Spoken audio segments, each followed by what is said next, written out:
Wonderstruck is really built out of things that I love, places that I love going. When I was thinking about setting this book in New York, so I thought, well, what if I have a kid run away to the Museum of Natural History? Like, what would happen there?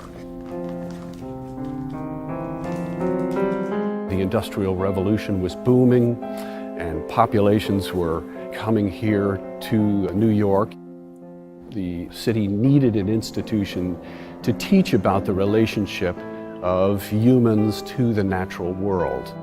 The American Museum of Natural History was an attempt to make the best, most innovative scientific museum, but they saw these ways of educating the public as tied to revealing secrets of the natural world.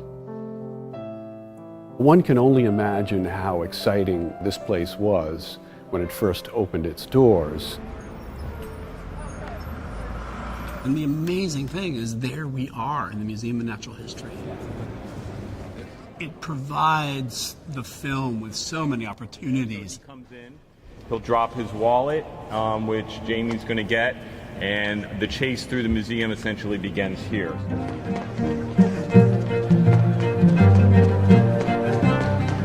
The breadth of them is really what's, I think, magnificent about this location.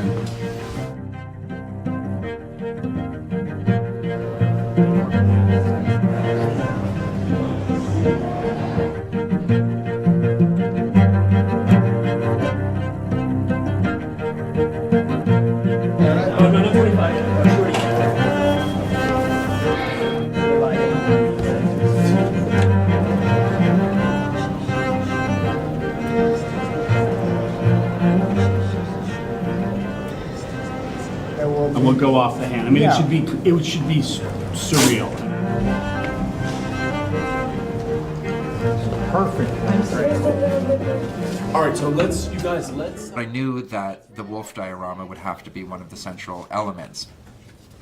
There's a sense of beauty and mystery in the way the wolves are leaping mid-air.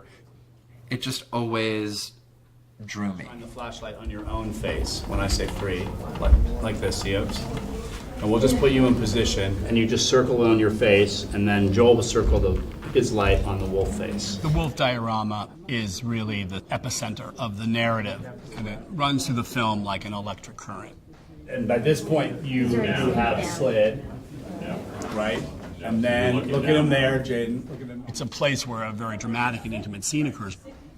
This plays such a pivotal part in the narrative and the emotional story.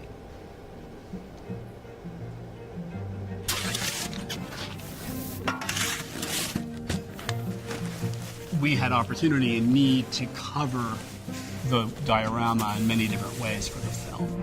And probably one of the most exciting is how to create the wolf element in the dreams. We want to have a sense of locomotion and movement in something that obviously began with a static source.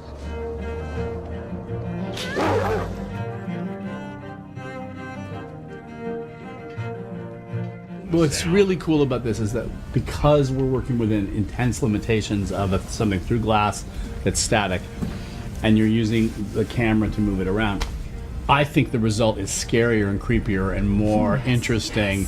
We really made motion out of stasis and used some of the most rudimentary techniques to achieve that.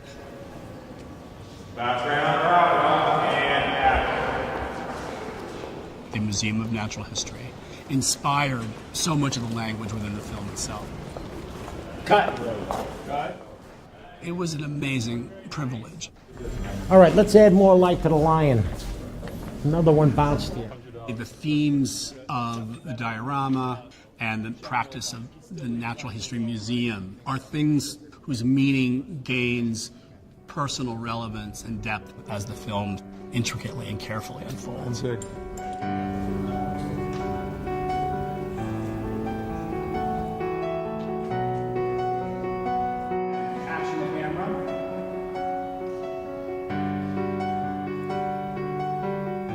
The museum provides this personal one-on-one encounter and this immersion in the natural world that you just can't match.